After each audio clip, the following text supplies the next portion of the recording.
আচ্ছা, আমরা গতকাল পিকচারের অর্ধেক ক্লাস করছি, তাই না? আজকে বাকিটা করব। তো পিকচার নেওয়ার জন্য আমাদের সর্বপ্রথম যাইতে হবে কোথায়? ইনসার্ট ট্যাবে আমাদের যাইতে হবে। ইনসার্ট থেকে আমরা কি নিব? একটা পিকচার নিব। যদি ইন্টারনেট থাকে অনলাইন থেকে পিকচার নিতে পারেন, আর ইন্টারনেট না থাকলে আপনারা অফলাইন থেকে পিকচার নিতে পারেন। পিকচারে যাবেন, এরপরে যেখানে আপনার পিকচার থাকবে, আমাদের ডেস্কটপের মধ্যেই পিকচার আছে। আমি এখান থেকে পাওয়ার পয়েন্ট ফোল্ডারে যাই, এখান থেকে যে কোনো একটা পিকচার নিয়ে আসি। এখানে যে ম্যাডামের পিকচারটা আমি নিয়ে আসলাম। আচ্ছা দেখেন, এই পিকচারটা কি সরতিছে? কি করতে হবে আগে? Very good. এখান থেকে আমাদের পজিশনটা চেঞ্জ করতে হবে, তারপরে আমাদের ছবিটা কি করতে হবে? ছোট বড় করতে হবে। এরপরে ছোট বড় করা যাচ্ছে এখন। আচ্ছা, তো আমরা গতকাল পজিশন পর্যন্ত কাজ করছি। আজকে আমরা কাজ করব র্যাপ টেক্সট। কিসের কাজ? Rap text. খুব ইম্পর্টেন্ট এই কাজটা। আচ্ছা, টেক্সট মানে আমরা জানি কি? লেখা। আর অবজেক্ট বোঝেন? অবজেক্ট কি? অবজেক্ট হচ্ছে পিকচারটা হচ্ছে একটা অবজেক্ট। শুধু পিকচার না, shape, text box, WordArt, picture, এগুলোকে বলা হয় অবজেক্ট। আর লেখাকে বলা হয় টেক্সট। আচ্ছা, এইখানে আমার কিন্তু কোনো এখন লেখা নাই, আমি একটু লেখা টাইপ করতেছি। আমি RND র্যান্ডম টেক্সটটাই নিয়ে আসি এখানে। আচ্ছা দেখেন, এখানে এই যে আমি পিকচারটা যখন আমার লেখার মধ্যে নিয়ে যাচ্ছি, দেখেন লেখাগুলো কিন্তু এলোমেলো হয়ে যাচ্ছে, সরে যাচ্ছে না? সরে যাচ্ছে। তো আমি চাচ্ছি যে না, আমার লেখা কখনো সরবে না। আমার পিকচার হয় আমার লেখার সামনে থাকবে, না হয় পিছনে যাবে। তো এই কাজটা করার জন্য আপনাকে অবশ্যই র্যাপ টেক্সটে যাইতে হবে। এই যে র্যাপ টেক্সটে যাবেন, যাওয়ার পরে নিচে এসে দেখেন এখানে বিহাইন্ড টেক্সট নামে একটা অপশন আছে। বিহাইন্ড মানে কি? পিছনে। আর ফ্রন্ট মানে কি? সামনে। আবার ব্যাক মানে কি বলেন তো? ব্যাক মানে কিন্তু পিছনে। আবার ফরওয়ার্ড মানে কি? সামনে।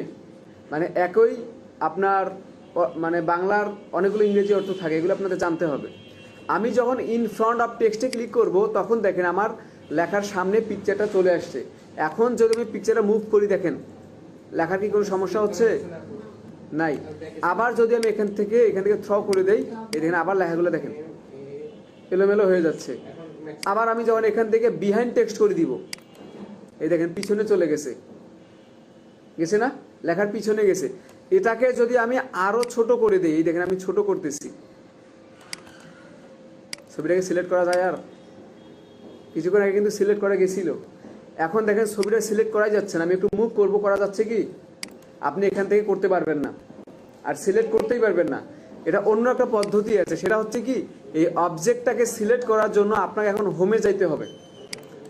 হোম থেকে একবারে এডিটিং নামে যে গ্রুপটা আছে, যেখানে আপনারা ফাইন্ড এবং রিপ্লেসের কাজ করছেন, ওর নিচে দেখেন সিলেক্ট নামে একটা অপশন আছে, লেখা আছে। এই সিলেক্টে ক্লিক করবেন। সিলেক্টে ক্লিক করলে নিচে দেখেন সিলেক্ট অবজেক্ট নামে একটা অপশন আছে। আমরা জানি এই পিকচারটাকে অবজেক্ট বলে। সিলেক্ট অবজেক্টে যখন ক্লিক করবেন, এরপর দেখেন ছবিটা সিলেক্ট হবে। বুঝতে পারছেন?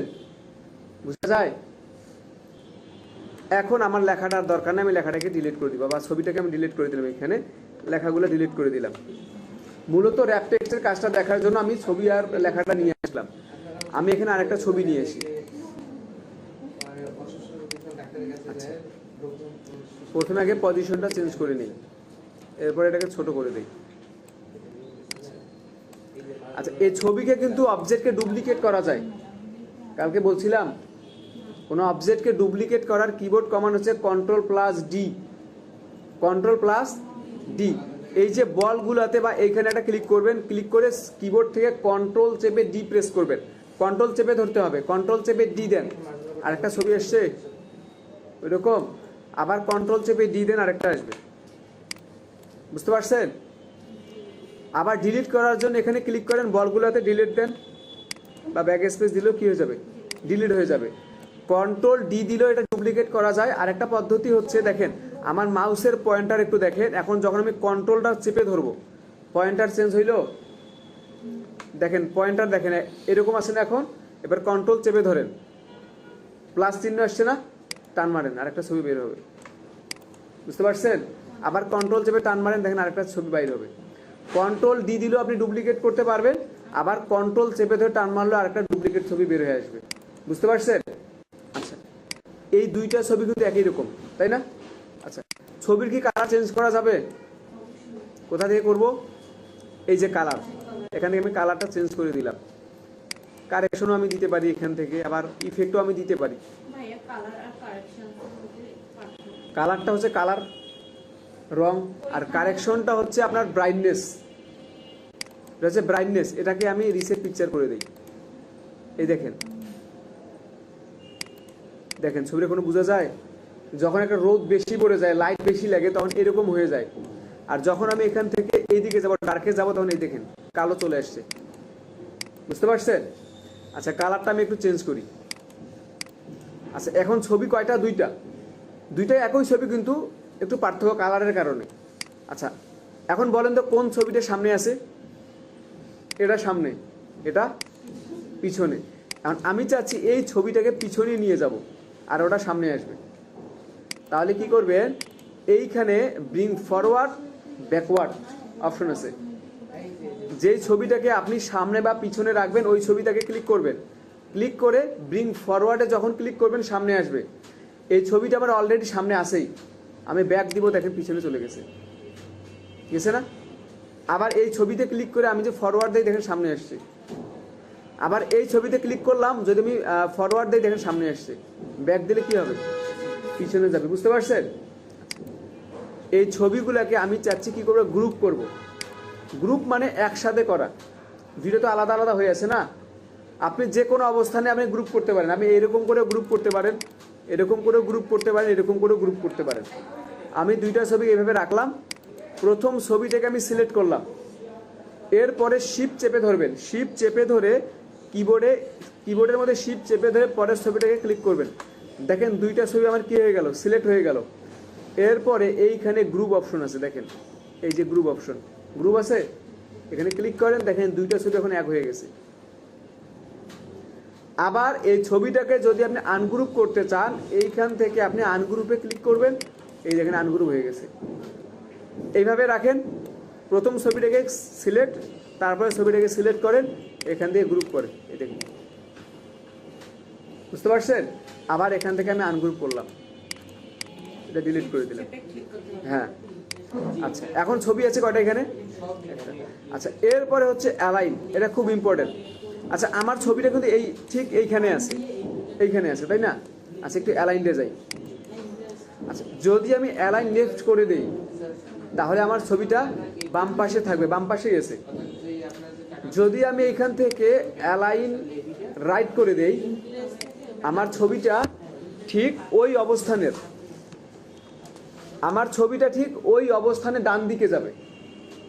এই অবস্থানে ছিল না আগে? ঠিক এই অবস্থানে ডান দিকে আসছে। যদি আমি ছবিটা এইখানে নিয়ে আসি, এখন যদি আমি অ্যালাইন রাইট করে দেই, ঠিক ওই অবস্থানে ডান দিকে আসবে। বুঝতে পারছেন? আবার যদি আমি ছবিটা এইখানে রাখি, এই যে এখানে নিয়ে আসলাম, আমি যদি এখন অ্যালাইন রাইট করে দেই, ঠিক ওই অবস্থানের ডান দিকে যাবে। বুঝতে পারছেন? ছবিটা আমি এখানে রাখলাম, এখান থেকে আমি অ্যালাইন রাইট করে দিলাম, ওই অবস্থানে ডান দিকে আসছে। এরপরে যদি আমি অ্যালাইন টপ করে দেই, ঠিক ওই অবস্থানের উপরে যাবে। এই দেখেন ওই অবস্থানের উপরেই গেছি, কিন্তু ওটা এই পাশে তো ছিল, তাই না? আবার যদি আমি অ্যালাইন মিডিল করে দেই, ঠিক ওই অবস্থানের মাঝখানে আসবে। এই দেখেন মাঝখানে এসছে। আর বটম দিলে নিচে আসবে। বুঝতে পারছেন? সেটা আমি এইখানে রাখলাম, আমি এখান থেকে অ্যালাইন যদি রাইট করে দেই, ডান দিকে যাবে। বুঝতে পারছেন? আচ্ছা, অনেক সময় যখন আপনারা সিভি তৈরি করবেন, সিভি তৈরির ক্ষেত্রে কি হয়, আপনার ছবিটা এদিকে নিয়ে আসতে হয় একবারে। আপনি কি করবেন?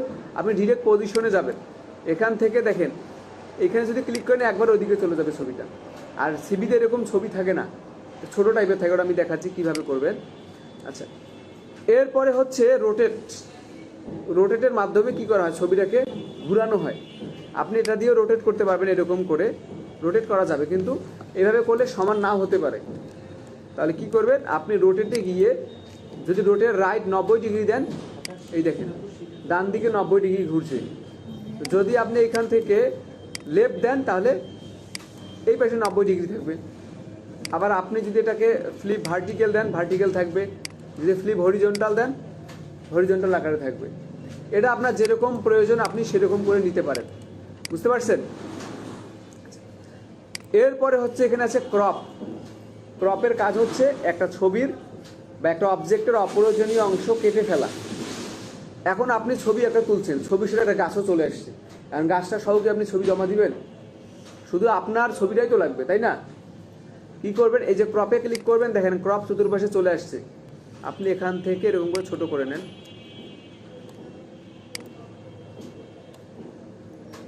এই দেখেন ল্যাপটপের প্রয়োজন নাই, এতটুকু প্রয়োজন। এরপরে কিবোর্ড থেকে ইন্টার প্রেস করেন, ক্রপ হইল। আচ্ছা, এরপরে এর একটা আমরা মাপ দিব। প্রতিটা জিনিসের কিন্তু একটা আয়তন থাকে, মাপ থাকে, একটা বিন্দুরও কিন্তু আয়তন থাকে। আর যদি আয়তন না থাকে, যদি মাপ না থাকে, তো আপনি তো দেখতে পাবেন না।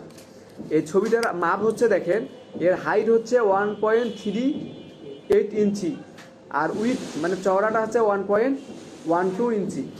আমি যদি এটা একটা পাসপোর্ট সাইজ দিতে চাই, একটা পাসপোর্ট সাইজ পিকচারের হাইট হচ্ছে 1.9 ইঞ্চি আর চওড়া হচ্ছে 1.5 ইঞ্চি। আমি এখন এখানে দিলাম 1.9 ইঞ্চি, দেখেন 1.9 ইঞ্চি। নিচে কত দিব? 1.5 ইঞ্চি। আপনারা ভালো করে দেখবেন সাইজগুলা, 1.9 1.5, ইন্টার মারলাম। দেখেন হইল কি? ভালো করে দেখেন হয়েছে কি? দেখেন চেঞ্জ হয়ে গেছে, চেঞ্জ হয়ে গেছে। দেখেন এখানে 1.9 ছিল, হয়ে গেল 1.85। এগুলো আপনাদেরও হবে। প্রতিটা স্টুডেন্টেরই সমস্যা হয় যে ভাই আমি তো সঠিক মাপ দিলাম কিন্তু চেঞ্জ হচ্ছে। এই চেঞ্জ হওয়ার কারণ হচ্ছে আপনারা কি করবেন, এইখানে যে অপশনটা আছে অ্যাডভান্স লেআউট অপশন, এখানে ক্লিক করবেন।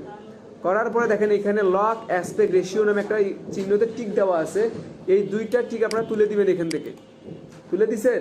এরপর কি করবেন? ওকে।